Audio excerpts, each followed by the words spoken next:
শুনেই বললেন 104টা আসমানি কিতাবের মধ্যে তাওরাতের মধ্যেও এত দামি সূরা নাই, ইনজিলের মধ্যেও এত দামি সূরা নাই, জাবুরের মধ্যেও এত দামি সূরা নাই, সুহুফে ইব্রাহিম ও মুসার মধ্যেও এত দামি সূরা নাই।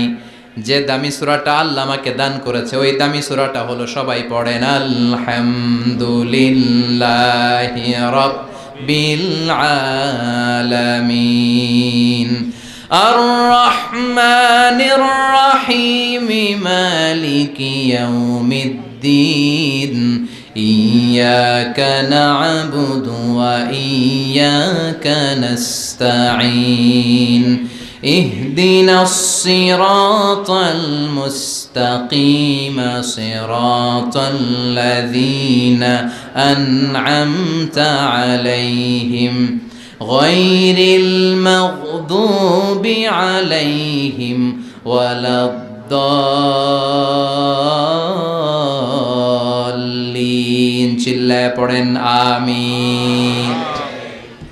এই সূরাটা এত দামি সূরা, এই সূরার মতো সূরা কোনো আসমানি কিতাবের মধ্যে আল্লাহ নাজিল করে।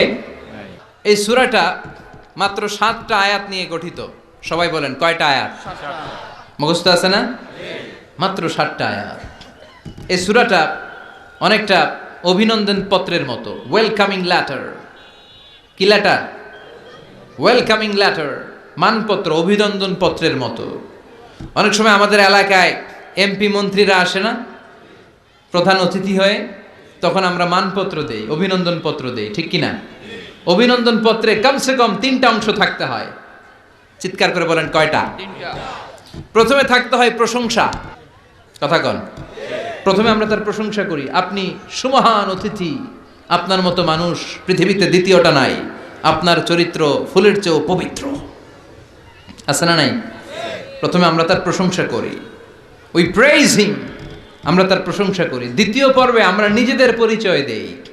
আমরা এই হাই স্কুলের কমিটি, আমাদের একটা একাডেমিক ভবন লাগবে, আমরা এই মসজিদের কমিটি, আমরা এই মাহফিলের কমিটি, আমি সভাপতি, উনি সেক্রেটারি, উনি ক্যাশিয়ার, আমাদের পরিচয়টা আমরা দেই। তৃতীয় পর্বে আমাদের দাবি দেওয়া শুরু করি। শুরুতেই কি দাবি দেওয়া আরম্ভ করা যায়? এটা দাও, ওইটা দাও, দিতে হবে, না দিলে মানি না, মানবো না। প্রথমে যদি বলেন মানি না, মানবো না, খবর আছে না নাই? তারপরে নিজেদের পরিচয় পেশ করতে হয়, তারপরে দাবি দেওয়া পেশ করতে হয়। সূরাতুল ফাতিহাটা হুবহু এরকম একটা অভিনন্দন পত্রের মতো। 7টা আয়াতের প্রথম 3 আয়াতে কেমন করে আমরা আল্লাহর প্রশংসা করব, আল্লাহর গুণকীর্তন করব, আল্লাহ সেটা শিখাইয়া দিলেন। সুবহানাল্লাহ নাই? চতুর্থ আয়াতে কেমন করে আমরা আমাদের নিজেদের পরিচয়টা আল্লাহর কাছে পেশ করব সেটা আল্লাহ শিখাইয়া দিলেন। এরপরে আমাদের দাবি দেওয়া আল্লাহর কাছে আমরা কেমন করে পেশ করব ওইটাও আল্লাহ শিখাইয়া দিলেন। তাহলে প্রথম 3টা আয়াতে আল্লাহ তাআলার প্রশংসা কেমন করে করতে হয় আল্লাহ শিখালেন। চতুর্থ আয়াতে কেমন করে আমাদের পরিচয়টুকু আল্লাহর কাছে পেশ করব আল্লাহ সেটাও শিখাইয়ে দিলেন। শেষের 3টা আয়াতে কি দাবি দেওয়া আমাদের পেশ করা দরকার আমাদের চেয়ে ভালো জানে কে?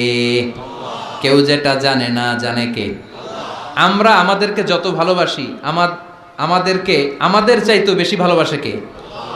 সুবহানাল্লাহ। বাড়িতে গিয়ে কইন, আপনি আপনারা যত ভালোবাসেন আল্লাহ তাআলা আপনার চাইতেও আপনার বেশি ভালোবাসে। আল্লাহু আকবার। প্রথম 3 আয়াতে প্রশংসা বাণী, চতুর্থ আয়াতে নিজেদের পরিচয়, পঞ্চম, ষষ্ঠ এবং সপ্তম আয়াতে কেমন করে দাবি দাওয়া পেশ করব সব শিখায়া দিলেন কে? এই সূরাতুল ফাতিহা এটা কিন্তু আল্লাহর সাথে আমাদের কনভারসেশন বুঝেন তো, কথোপকথন, ডায়ালগ। আমরা তো গড়গড় করে পড়ে শুধু সামনে আগাই, আসলে পড়াটা এমন নয়। সূরাতুল ফাতিহা যখন পড়ি এই 7টা আয়াত পড়ার সাথে সাথে আল্লাহ তাআলা আমাদের সাথে কথা বলেন।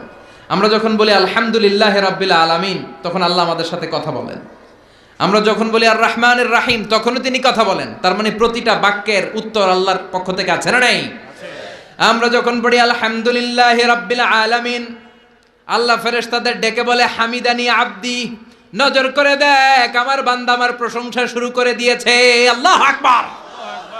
তোদেরকে বলেছিলাম ইন্নী জাইলুন ফিল আরদি খলিফা, আমি দুনিয়ার বুকে মানুষ বানাবো। তোরা বলেছিলি মানুষ বানিয়ে লাভ নাই, আমরাই তো ভালো, আমরাই তো ভালো। কেন আপনি মানুষ বানাবেন? মানুষ দুনিয়াতে মারামারি করবে, কাটাকাটি করবে, রক্তপাত করবে, কিলাকিলি করবে, হরতাল দিবে। হরতাল আছে না নাই? কিলাকিলি আছে না নাই? গদিলে টানাটানি আছে না নাই? মানুষ তো রক্তপাত করবে। আল্লাহ মানুষ কেন? আমরাই তো ভালো। আল্লাহ বলেছিলেন ইন্নী আ'লামু মা লা তা'লামুন, আমি যেটা জানি তোরা সেটা জানিস না। চিৎকার করে বলেন ঠিক কিনা? তো ফেরেশতাদেরকে দেখানোর জন্য আল্লাহ বলবেন হামিদানি আব্দি, দেখ তোরা মানুষ বানাতে নিষেধ করেছিলি, নজর করে দেখ আমার বান্দা আমার প্রশংসা গাওয়া শুরু করে দিয়েছে। এরপর আমরা যখন বলি আর রহমানির রাহিম, আপনি দয়ালু, আপনি মেহেরবান, আল্লাহ বলে নজর করে দেখ আসনা আলাইয়া আবদি, আমার বান্দা আমার গুণকীর্তন করা শুরু করেছে। আমরা যখন পড়ি মালিক ইয়াউমিদ্দিন, আল্লাহ সাথে সাথে বলে দেয় মাজ্জাদানি আবদি, আমার বান্দা আমার মর্যাদার বর্ণনা দিয়েছে। সুবহানাল্লাহ। এরপর আমরা যখন বলি ইয়্যাকা না'বুদু ওয়া ইয়্যাকা নাস্তাঈন, আল্লাহ বলে হাযা বাইনি ওয়া বাইনা আবদি, এই কথাটা আমার বান্দার সাথে সম্পৃক্ত, এটা আমার আর আমার গোলামের ব্যাপার। এত চমৎকার কথা আমার বান্দা বলেছে, আমি আমার বান্দার উপর এত খুশি হয়েছি, এখন আমার বান্দা আমার কাছে যা চাইবে তাই দিয়ে দেব। এভাবে কনভারসেশন হয়। আমরাও বলি, আল্লাহও বলে। আমরা বলি উনি শোনেন, উনি বললে আমরা শুনি। এরকম একটা ফিলিংস আমাদের অন্তরের ভেতরে থাকার দরকার আছে না নাই? 7টা বাক্য, শুধুমাত্র কেবলমাত্র কয়টা বাক্য? 7টা। চিল্লায় বলেন। 7টা। সালাতের মধ্যে আমাদের অনেকের মনোযোগ থাকে না, এরকম একটা অভিযোগ অনেকের আছে না নাই? যে হুজুর অনেক চেষ্টা করে মনটারে ধরে রাখতে পারে না, মন একবার এদিকে যায়, আরেকবার ওদিকে যায়, একবার ডানে একটা বায়ে। মনকে আরবিতে বলে কলব। চিল্লায় বলেন মনকে আরবিতে কি বলে? কলব শব্দের অর্থ হচ্ছে নাড়াচাড়া করে, যেটা পরিবর্তন হয়। পৃথিবীতে সবচাইতে নাড়াচাড়া করে যে জিনিসটা এদিকে দিকে ছোটে, ওটা হচ্ছে মন। ওটা কি?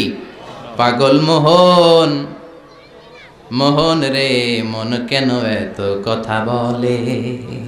কত কথা কয় এই মন, কত দিকে যায় এই মন। এখন আমার মন আছে এখানে, একটু পরে ছুটছে ঢাকা, এরপরে সৌদি, এরপরে আমেরিকা। পাসপোর্ট ভিসা কিছু লাগছে? কথা কন। এটা খুব দ্রুত ছুটে চলে যেতে পারে, এজন্য এটাকে ধরে রাখতে হয়।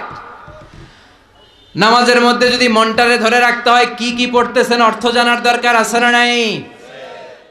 আসুন আজকের এই তাফসির মাহফিলে অন্তত প্রতিদিন সূরাতুল ফাতিহার মধ্যে যে 7টা আয়াত আমরা পড়ি, এগুলোর অর্থ জেনে যাই, কি বলে আল্লাহর প্রশংসা করি, জানার দরকার আছে না নাই?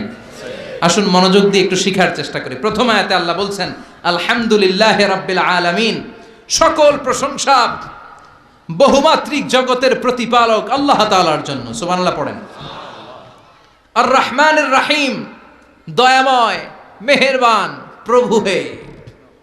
মালিক ইয়াউমিদ্দিন, তিনি প্রতিফল দিবসের মালিক। ইয়্যাকা না'বুদ ওয়া ইয়্যাকা নাস্তাঈন, আমরা শুধুই আপনার ইবাদত করি, আমরা শুধুই আপনার কাছে সাহায্য চাই। ইহদিনাস সিরাতাল মুস্তাকিম, প্রভু হে আপনি সহজ সঠিক সহজ সরল পথের দিশা দেন। সিরাতাল্লাযীনা আন'আমতা আলাইহিম, তাদের পথ যে পথে আপনার রহম বরকত অবারিত। গায়রিল মাগদুবি আলাইহিম ওয়ালাদ-দাল্লিন, আমরা অভিশপ্তদের পথও চাই না, আমরা পথভ্রষ্টদের পথও চাই না। আমিন। চিৎকার করে পড়েন আমিন। তার মানে প্রথমে কি করে প্রশংসা করব আল্লাহ শিখালেন, পড়েন আলহামদুলিল্লাহি রাব্বিল আলামিন, সকল প্রশংসার মালিক বহুমাত্রিক জগতের পালনকর্তা আল্লাহর জন্য। প্রশংসা কার জন্য? আল্লাহর জন্য। চিৎকার করে বলেন প্রশংসা কার? আল্লাহ। প্রথম শব্দটা হচ্ছে আলহামদু। প্রথম শব্দটা কি? হামদুন মানে প্রশংসা। আওয়াজ করে জবাব দিতে হবে মুসলমান, হামদুন মানে কি? প্রশংসা। প্রশংসার মালিক কে? আল্লাহ।